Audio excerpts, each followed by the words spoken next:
Hi there, I'm Vincent Boss and I provide dating and self-improvement advice. And in today's podcast, we're going to be discussing when your ex thinks this, you've lost them. I provide audio coaching for breakup recovery, trying to get an ex back, attracting someone new, and life coaching. Visit www.dateme.tips for more details. Please check your spam and junk folders if you are expecting an email from me. Check out my socials for extra content. The links are in the description. So now let's get back into today's podcast. And today we are discussing when your ex thinks this, you've lost them. So if you have been dumped and want to try to get your ex back, you will be scared that you've lost them for good. Thankfully, this is not often the case, but unfortunately, sometimes it is. In today's podcast, I'll be telling you 3 things that if your ex thinks, then unfortunately, you've probably lost them. So let's get straight into this, and point number 1 is deal breaker life goals not compatible. So what is a deal breaker life goal?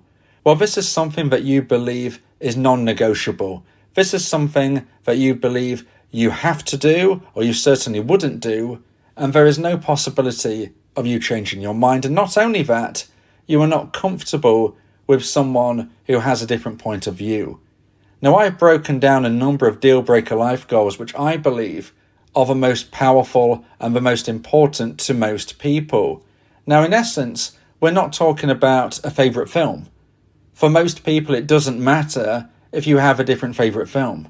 For most people, it doesn't matter if you have a different favourite food. None of these are likely to be referred to as deal breaker life goals, but certainly there are some things that people will feel like they can't get past in a general sense. So let me give you some examples of what I believe most of the deal breaker life goals are. Now, the first one is where one person would like to have a child and the other person doesn't. One person wants to have a baby and the other person absolutely in no way wants to have a baby. Maybe they've already got one, or perhaps they just don't want one at all. It doesn't matter what the circumstances are.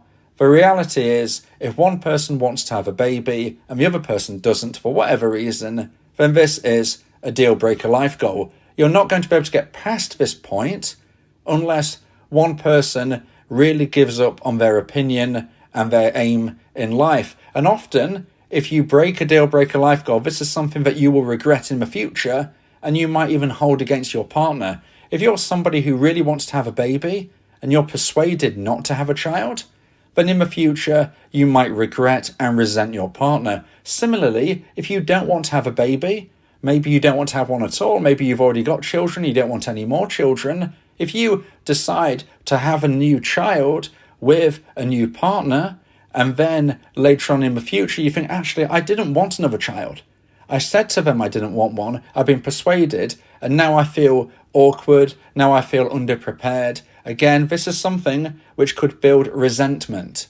Now, children is just one of the deal breaker life goals. Another possible deal breaker life goal is politics. Now, a lot of you are probably listening and think, well, yes, I have political leanings, but I'm not really that bothered if my partner feels differently. But there will be some of you who don't feel that way at all. Some of you will be feeling, I have a very passionate stance on my politics, and if my partner doesn't feel the same, then I'm not going to be comfortable being in a relationship. Now, similarly, a new relationship, getting an ex back, is all the same when we consider deal breaker life goals.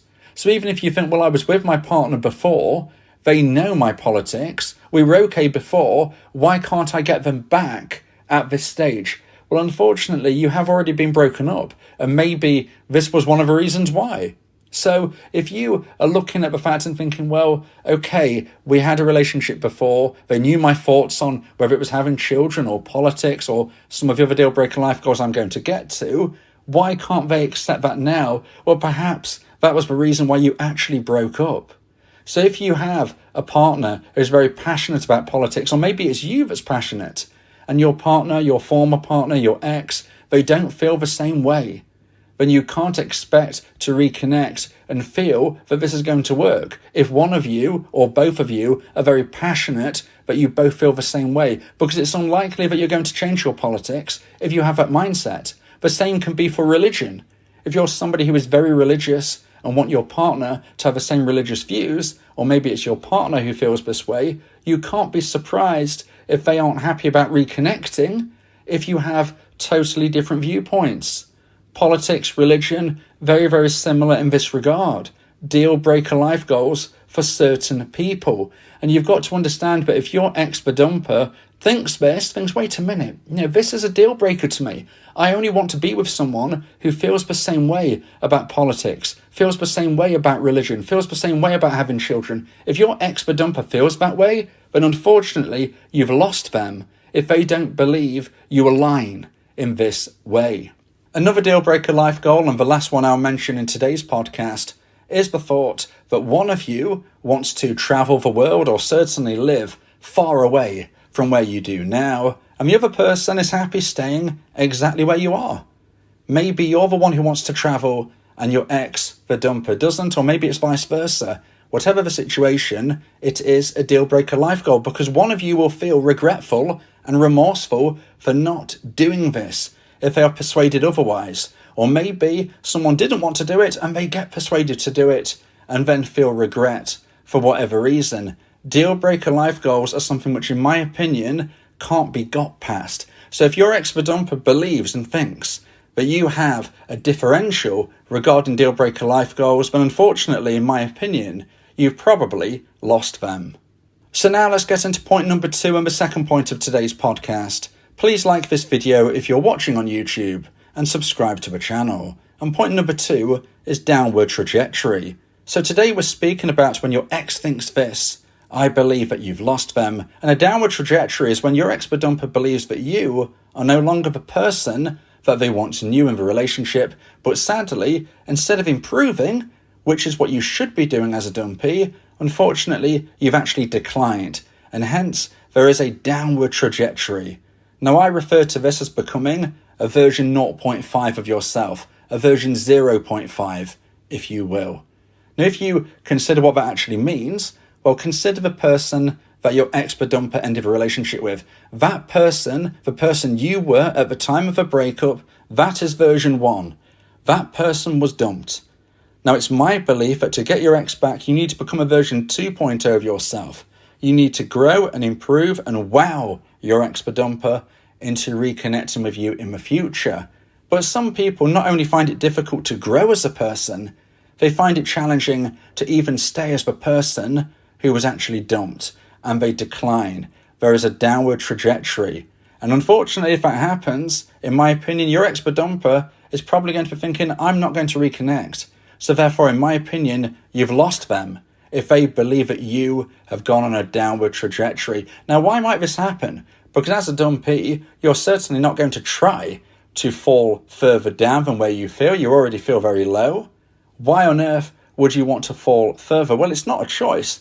It's not something that a dumpee is going to be deliberately doing. But unfortunately, the negative mindset that they get themselves in creates a situation where they start falling. Now, you might say, well, yes, that is their fault. Or you might say, this is their mindset in negativity, and it is something that they have no control over. Well, the reality is that as a dumpee, you've got to try and regain that stable mindset as soon as you can. Now, maybe you need support from a local doctor or a counsellor. Maybe you want to speak with somebody such as myself. Perhaps you want to talk with friends and family. But what I would say is that speaking with people is a great way to try and get through breakup recovery, to try and align your thoughts and realize that you need to be pushing forward, because otherwise you are sadly likely to slip further down. Now, unfortunately, I have heard of situations where dumpees, they've been brokenhearted, they take their eye off the ball when they go to work. What happens next? They lose their job. They lose their job, they can no longer afford to pay their bills.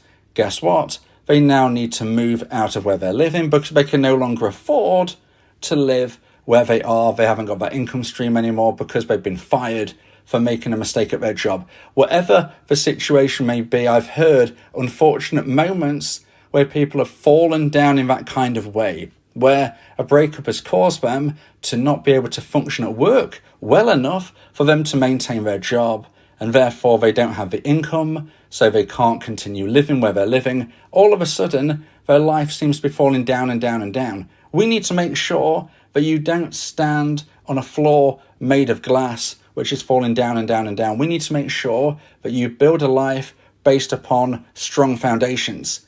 And yes, this is a very difficult time for you, but we can draw that line in the sand and try to make sure that every day gets a little bit better rather than a little bit worse. And this is why, although it's difficult, you need to try your hardest as a dumpee to look forward and not backwards, and to regain as much of your self-esteem and confidence ASAP, because unfortunately, if you do start slipping, it can be a quick slip downwards. And if your ex-dumper sees that you were on a downward trajectory, not only are things feeling bad right now for you dumpees, but if you want to try to get your ex back, this isn't going to help. You're already going downwards, but unfortunately your ex-dumper, if they're thinking, my dumpee is going down rather than up, but unfortunately, in my opinion, from what I know of dumpers, if they believe this, if they think this, well, you've lost them, because they're not going to reconnect with somebody who is a version 0.5 of themselves. They're not going to reconnect with somebody who is version 0.5 because they dumped the version 1. If they dumped the version 1, why on earth would they want to reconnect with version 0.5? They're not going to. They're only going to want somebody better than the person that they dumped. So please, dumpees, try to stay as stable-minded as possible. Get the support if needed. I'm not saying it's easy, but if you keep slipping, then you won't get your ex back. Now, if you would like advice and support about how to try and increase the chance of one day getting your ex back, then you may want to consider my audio coaching service, where me and you can speak one-on-one about your unique specific situation. Go to my website www.dateme.tips for more information about how I can become your coach and your teammate via my audio coaching service.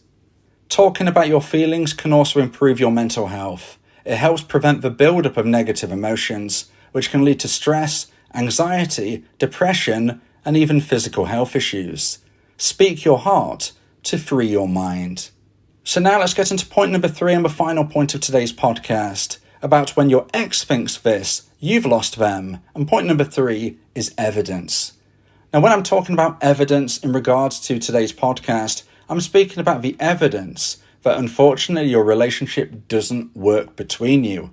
Now, I'm not talking about if you've just been dumped and this was your first breakup. You might be listening to this and thinking, well, we've had one breakup, we were together 20 years. What do you mean by evidence? Well, I'm not really referencing people in that position at the moment. I'm talking about people who have sadly had multiple breakups. Now, you might be listening and thinking, well, okay, we had a couple of breakups early days within our relationship, but we've been together a long, long time, and now we've had another breakup. Does that mean that I can't get my ex back? Well, no. It's not cut and dry. It's not black and white. It's not one size fits all. But generally speaking, the more breakups that you have, there is a common theme that unfortunately you two just don't connect in the long term. If you've had multiple breakups, 3, 4, 5 breakups or beyond, you've got to be honest with yourself and say, hey, there's something that just isn't clicking between us. Now, maybe you think you can get through this, and I'm not saying that you can't. I'm not saying that it's impossible. But what I am saying is that from my own research and experience and speaking to many people who've been in these type of scenarios, sometimes it gets to the point where the dumper uses the evidence that unfortunately your relationship just doesn't seem to be working. They use this as a situation of where they believe that's it. I'm now going to draw a line in the sand. I can't reconnect any more times. Maybe it's a situation where you've both been the dumper at different stages. And you're thinking, well, I dumped them a couple of times. This is the first time they've dumped me. Why can't I get my ex back? Well, again, I'm not saying you definitely can't. But if your ex-dumper does get to that stage where they believe and they think that you and them are just not long-term compatible, then unfortunately, I believe you've lost them. Now, it doesn't matter how many times you dumped them or how many times they dumped you. It doesn't matter whether you were the dumper or they were the dumper most of the time. If your ex-dumper right now believes and thinks that you two just aren't compatible in the long term, that is when I believe that you've lost them, because once they believe that, it's going to be very, very hard for you to reconnect. You can't persuade them. Trying to persuade somebody to get back in a relationship with you very rarely, if ever, works. Somebody can only want to be with you if they feel enough romantic emotional attraction. And I do worry for you, dumpees, if you've gone through multiple breakups and you feel, yes, we can still make this work, because you do need to be thinking about what is working and what, importantly, is not working between you. If your ex-dumper feels that this isn't working long term and you keep thinking it will, but you've had multiple breakups, this is when I want you, dumpees, to be thinking long and hard. Does your dumper have some level of point on this? You might not want to really consider it, but be honest with yourself. Do they have a point? Because if you're having multiple breakups, then clearly, sadly, something isn't connecting. Now, like I said, none of these points of today are going to be definitive for every single person and every single couple, but by and large, generally speaking, from my own research, from the experiences I've had, from the people that I've spoke to over many years, when your ex thinks any of the points in today's podcast, it does get to the stage where, in my opinion, unfortunately, you've lost them. Now, if you believe that this podcast has helped you, then please consider buying me a coffee. The link to do so is in the description.